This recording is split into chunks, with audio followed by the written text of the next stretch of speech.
ਸਤਿ ਸ਼੍ਰੀ ਅਕਾਲ, ਨਮਸਕਾਰ ਤੇ ਆਦਾਬ। ਮੈਂ ਹਾਂ ਹਰਜਿੰਦ ਕੌਰ ਮੰਗੜ ਤੇ ਤੁਸੀਂ ਦੇਖ ਰਹੇ ਹੋ ਇੰਡੋਸ ਟੀਵੀ। ਸਵਾਗਤ ਹੈ ਜੀ ਸਾਰਿਆਂ ਦਾ।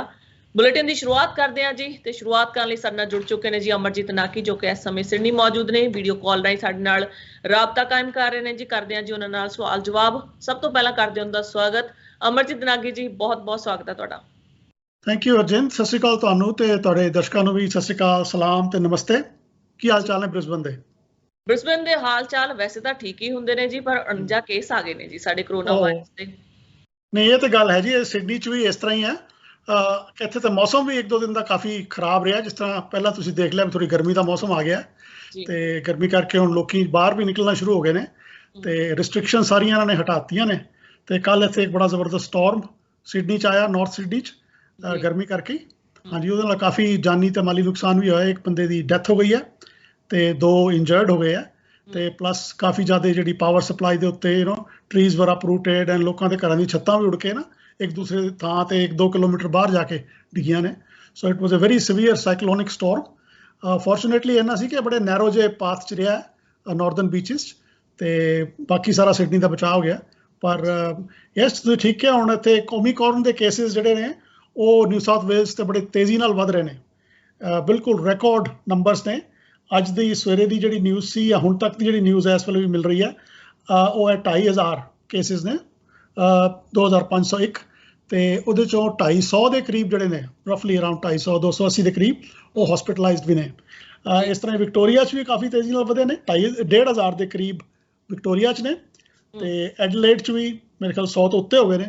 ਤੇ ਹੁਣ ਤੇ ਕੁਈਨਜ਼ਲੈਂਡ 'ਚ ਵੀ ਜਿਹੜੇ ਨੇ 40-50 ਦੇ ਕਰੀਬ ਜੀ ਕੋਵਿਡ-19 ਦੇ ਕੇਸਿਸ ਆਏ ਨੇ ਜੀ। ਇੱਥੇ ਲੋਕਲੀ ਕੇਸ ਨੇ ਜੀ। ਹਾਂਜੀ, ਸੋ ਉਹ ਕੇਸਿਸ ਆਏ ਨੇ। ਕੀ ਸਿਡਨੀ ਤੇ ਵਿਕਟੋਰੀਆ ਦੀ ਜਿਹੜੀ ਤੁਸੀਂ ਗੱਲ ਕੀਤੀ, ਓਮਿਕਰੋਨ ਦੇ ਕੇਸਿਸ ਦੀ ਗੱਲ ਕਰਦੇ ਹੋ ਜਾਂ ਕੋਵਿਡ-19 ਦੀ? ਹਾਂਜੀ, ਦੇਖੋ ਇਹਦੇ 'ਚ ਜਿਹੜਾ ਓਮਿਕਰੋਨ ਦਾ ਕੇਸ ਨੰਬਰਸ ਦੱਸ ਰਹੇ ਨੇ ਉਹ ਤੇ ਹਾਲੇ ਮੇਰੇ ਖਿਆਲ 700 ਤੋਂ 800 ਦੇ ਦਰਮਿਆਨ ਦੱਸੇ ਨੇ। ਕੱਲ ਉਹਨੇ 860 ਕਹੇ ਸੀ, ਅੱਜ 900 ਕੁਝ ਕਹੇ ਨੇ। ਲੇਕਿਨ ਜਿਸ ਤੇਜ਼ੀ ਨਾਲ ਫੈਲ ਰਹੇ ਨੇ ਤੇ ਜਿੰਨੀ ਘੱਟ ਹਸਪੀਟਲਾਈਜੇਸ਼ਨ ਹੈ, ਉਤੋਂ ਇਹ ਲੱਗਦਾ ਹੈ ਕਿ ਜ਼ਿਆਦਾ ਓਮਿਕਰੋਨ ਦੇ ਹੀ ਹੋਣੇ ਚਾਹੀਦੇ ਨੇ। ਲੇਕਿਨ ਮੈਨੂੰ ਇਹ ਦੱਸਿਆ ਗਿਆ ਹੈ ਕਿ ਸਾਨੂੰ ਕਿ ਓਮਿਕਰੋਨ ਦੀ ਟੈਸਟ ਕਰਨ 'ਚ ਥੋੜਾ ਟਾਈਮ ਲੱਗਦਾ ਤੇ ਉਹ immediately same day Omicron variant confirm ਨਹੀਂ ਹੁੰਦਾ। ਜਦੋਂ ਰੀਟੈਸਟ ਕਰਕੇ ਉਹਦੀ ਸੀਕੁਐਂਸਿਸ ਕਰਦੇ ਨੇ, ਜੀਨੋਮ ਸੀਕੁਐਂਸਿੰਗ, ਉਸ ਤੋਂ ਬਾਅਦ ਪਤਾ ਲੱਗਦਾ ਕਿ ਇਹ ਓਮਿਕਰੋਨ ਸੀ ਜਾਂ ਡੈਲਟਾ ਸੀ। ਤੇ ਜਿਸ ਤੇਜ਼ੀ ਨਾਲ ਵੱਧ ਰਹੇ ਨੇ ਉਹਦੇ 2 ਕਾਰਨ ਹੋ ਸਕਦੇ ਨੇ। ਇੱਕ ਤੇ ਉਹਨਾਂ ਨੇ ਸਾਰੀਆਂ ਰਿਲੈਕਸੇਸ਼ਨ ਦੇ ਦਿੱਤੀਆਂ ਨੇ, ਸਾਰੀਆਂ ਹੁਣ ਰਿਸਟ੍ਰਿਕਸ਼ਨ ਸਾਰੀਆਂ ਹਟਾਤੀਆਂ ਨੇ ਤੇ ਉਸ ਕਰਕੇ ਲੋਕਾਂ ਨੇ ਆਪਸ 'ਚ ਮਿਲਣਾ ਜੁਲਣਾ, ਪਬਸ ਕਲੱਬ ਸਾਰੇ ਖੁੱਲ੍ਹ ਗਏ ਨੇ 100% ਕੈਪੈਸਿਟੀ ਤੇ। ਮਾਸਕ ਦੀ ਵੀ ਕੋਈ ਪਹਿਨਣ ਦੀ ਲੋੜ ਨਹੀਂ ਹੈ। ਈਵਨ ਅਨਵੈਕਸੀਨੇਟਡ ਨੇ ਉਹਨਾਂ ਨੂੰ ਵੀ ਫਰੀਡਮ ਦੇ ਦਿੱਤੀ ਹੈ ਕਿ ਤੁਸੀਂ ਵੀ ਟਰੈਵਲ ਕਰ ਸਕਦੇ ਹੋ ਤੇ ਨਾਲ ਪਬਸ, ਕਲੱਬਸ, ਜਿਮਸ, ਬੀਚਸ ਤੇ ਉੱਥੇ ਵੀ ਜਾ ਸਕਦੇ ਨੇ। ਤੇ ਨੰਬਰ ਦੀ ਰਿਸਟ੍ਰਿਕਸ਼ਨ ਨਾ ਹੋਣ ਕਰਕੇ ਤੇ ਨਾਲੇ ਮਾਸਕ ਦੀ ਰਿਸਟ੍ਰਿਕਸ਼ਨ ਨਾ ਹੋਣ ਕਰਕੇ ਇੱਥੇ ਇੱਕਦਮ ਨੰਬਰ ਵਧੇ ਨੇ। ਹਾਂ, ਲੇਕਿਨ ਫੋਰਚੂਨੇਟ ਸਿਰਫ ਇੰਨੀ ਗੱਲ ਹੀ ਹੈ ਕਿ ਹਸਪੀਟਲਾਈਜੇਸ਼ਨ ਬਹੁਤ ਜ਼ਿਆਦਾ ਨਹੀਂ ਹੈ ਤੇ ਉਹਦੇ ਕਰਕੇ ਲੋਕਾਂ ਦਾ ਇਹ ਵੀ ਕਹਿਣਾ ਵੀ ਇਹ ਹੋ ਸਕਦਾ ਓਮਿਕਰੋਨ ਹੀ ਹੋਏ, ਕਿਉਂਕਿ ਓਮਿਕਰੋਨ ਦੇ ਬਾਰੇ ਇਹ ਕਿਹਾ ਜਾ ਰਿਹਾ ਸੀ ਕਿ ਇਹਦੀ ਸਿਵੀਰਿਟੀ ਬਹੁਤ ਜ਼ਿਆਦਾ ਨਹੀਂ ਹੈ। ਇਹ ਹਲਕਾ ਜਿਹਾ ਬੁਖਾਰ ਚੜ੍ਹਦਾ ਹੈ, ਸਿਰ ਦਰਦ ਵਗੈਰਾ ਹੈ ਤੇ ਆਪਣੇ ਆਪ ਹੀ ਹੌਲੀ ਹੌਲੀ ਠੀਕ ਹੋ ਜਾਂਦਾ। ਲੇਕਿਨ ਇਹਦੇ ਬਾਰੇ ਗਵਰਨਮੈਂਟ ਦੀ ਤਰਫ ਤੋਂ ਕੋਈ ਕਲੈਰਿਟੀ ਨਹੀਂ ਹੈ ਕਿ ਜਿਹੜੇ ਨੰਬਰ ਵਧੇ ਨੇ ਤੇ ਹਸਪੀਟਲਾਈਜੇਸ਼ਨ ਲੋ ਹੈ, ਇਹ ਓਮਿਕਰੋਨ ਕਰਕੇ ਹੈ ਜਾਂ ਲੋਕਾਂ ਨੇ ਹੁਣ ਇੱਕ ਹੋਰ ਵੀ ਕਾਰਨ ਹੈ ਕਿ ਲੋਕਾਂ ਨੇ ਹੁਣ ਬਾਹਰ ਟਰੈਵਲ ਕਰਨਾ ਹੈ, ਜਿਸ ਤਰ੍ਹਾਂ ਕੁਈਨਜ਼ਲੈਂਡ ਜਾਣਾ ਹੈ ਜਾਂ ਹੋਰ ਸਾਊਥ ਆਸਟ੍ਰੇਲੀਆ ਜਾਣਾ, ਉਹਨਾਂ ਨੂੰ ਉਹ ਟੈਸਟ ਵੀ ਕਰਾ ਰਹੇ ਨੇ, ਆਪਣਾ PCR ਟੈਸਟ, ਤੇ ਨੰਬਰ ਆਫ ਟੈਸਟ ਜਿਹੜੇ ਨੇ ਉਹ ਵੀ ਬਹੁਤ ਵੱਧ ਗਏ ਨੇ।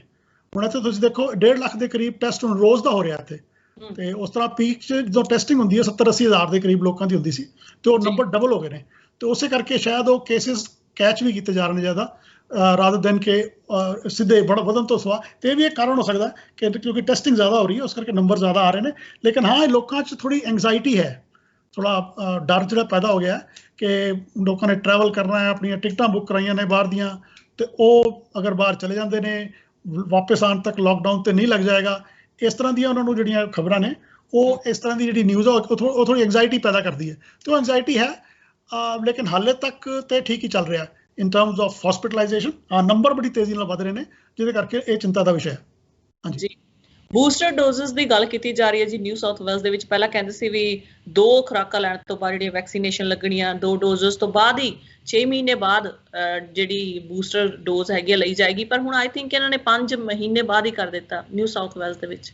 ਹਾਂਜੀ, ਇਹ ਰਿਸਰਚ ਜਿਹੜੀ ਨਵੀਂ ਆਈ ਸੀ ਉਹਦੇ 'ਚ ਇਹ ਸੀ ਕਿ ਓਮਿਕਰੋਨ ਤੋਂ ਅਗਰ ਤੁਹਾਨੂੰ ਪ੍ਰੋਟੈਕਸ਼ਨ ਚਾਹੀਦੀ ਹੈ ਤੇ ਇਹਦੇ ਵਾਸਤੇ ਤੁਹਾਨੂੰ ਇੱਕ 3rd ਬੂਸਟਰ ਡੋਜ਼ ਲੈਣੀ ਪਏਗੀ, ਕਿਉਂਕਿ ਪਹਿਲੀ 2 ਡੋਜ਼ਸ ਦਾ ਇਫੈਕਟ ਜਿਹੜਾ ਹੈ ਉਹ 6 ਮਹੀਨੇ ਬਾਅਦ ਕਾਫੀ ਜ਼ਿਆਦਾ ਘੱਟ ਹੋ ਜਾਂਦਾ ਹੈ।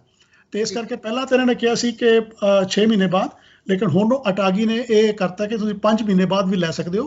ਤੇ ਡਾਕਟਰਸ ਨੂੰ ਇਹ ਵੀ ਇੰਸਟਰਕਸ਼ਨ ਦਿੱਤੀ ਗਈ ਹੈ ਵੀ ਜਸਟ ਟੇਕ ਇਟ ਲਾਈਟਲੀ, ਮਤਲਬ ਇਹਨੂੰ ਜਿਹੜਾ ਬਹੁਤ ਜ਼ਿਆਦਾ ਇਸ ਟਾਈਮ ਨੂੰ ਇਨਫੋਰਸ ਕਰਨ ਦੀ ਲੋੜ ਨਹੀਂ। ਅਗਰ ਕੋਈ ਥੋੜਾ ਪਹਿਲਾਂ ਵੀ ਆ ਜਾਂਦਾ ਤਾਂ ਉਹਨੂੰ ਵੀ ਦੇ ਦਿੱਤੀ ਜਾਏ।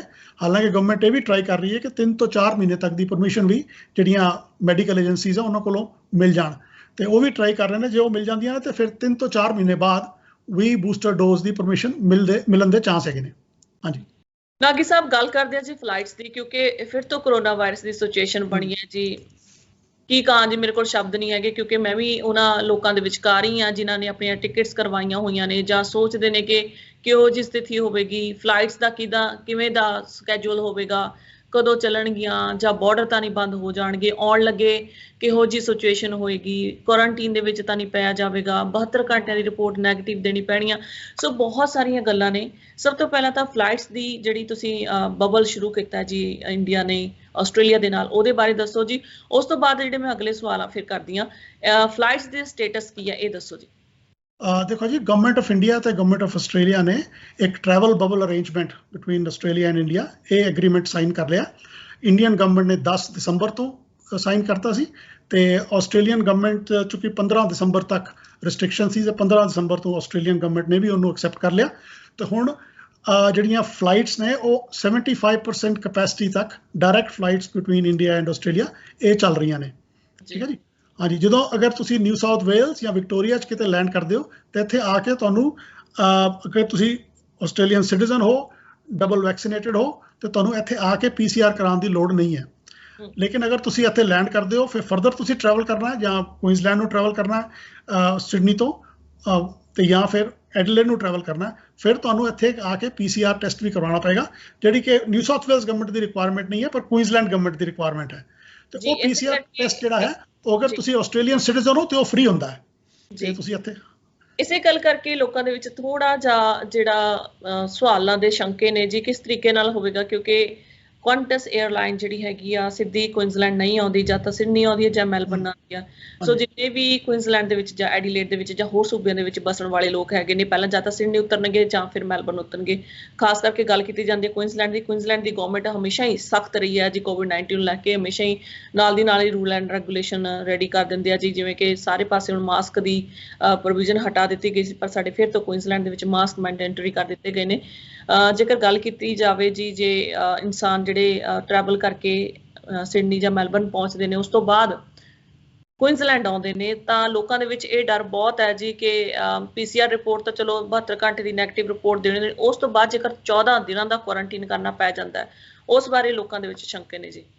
ਹਾਂ ਦੇਖੋ ਜੀ, ਜਿੱਥੋਂ ਤੱਕ ਸਾਡੀ ਜਾਣਕਾਰੀ ਹਾਲੇ ਤੱਕ ਦੀ ਹੈ, ਅਗਰ ਤੁਸੀਂ ਇੰਟਰਨੈਸ਼ਨਲ ਟਰੈਵਲਰ ਹੋ, ਆਸਟ੍ਰੇਲੀਅਨ ਸਿਟੀਜ਼ਨ ਹੋ ਜਾਂ ਪਰਮਾਨੈਂਟ ਰੈਜ਼ੀਡੈਂਟ ਹੋ, ਤੇ ਤੁਸੀਂ ਨਿਊ ਸਾਊਥ ਵੇਲਸ ਜਾਂ ਵਿਕਟੋਰੀਆ 'ਚ ਕਿਤੇ ਲੈਂਡ ਕੀਤਾ, ਇੱਥੇ ਆ ਕੇ ਤੁਹਾਨੂੰ ਇੱਕ PCR ਟੈਸਟ ਕਰਾਉਣਾ ਪਏਗਾ। ਅਗਰ ਉਹ 72 ਘੰਟੇ ਦੇ ਅੰਦਰ ਕਰਾਉਣਾ ਟਰੈਵਲ ਕਰਨ ਤੋਂ ਪਹਿਲਾਂ, ਅਗਰ ਉਹ ਨੈਗੇਟਿਵ ਆਉਂਦਾ ਹੈ, ਤੇ ਫਿਰ ਤੁਹਾਨੂੰ ਕੁਇਨਜ਼ਲੈਂਡ 'ਚ ਕੋਈ ਉੱਥੇ ਕੁਆਰੰਟੀਨ ਦੀ ਲੋੜ ਨਹੀਂ ਹੈ।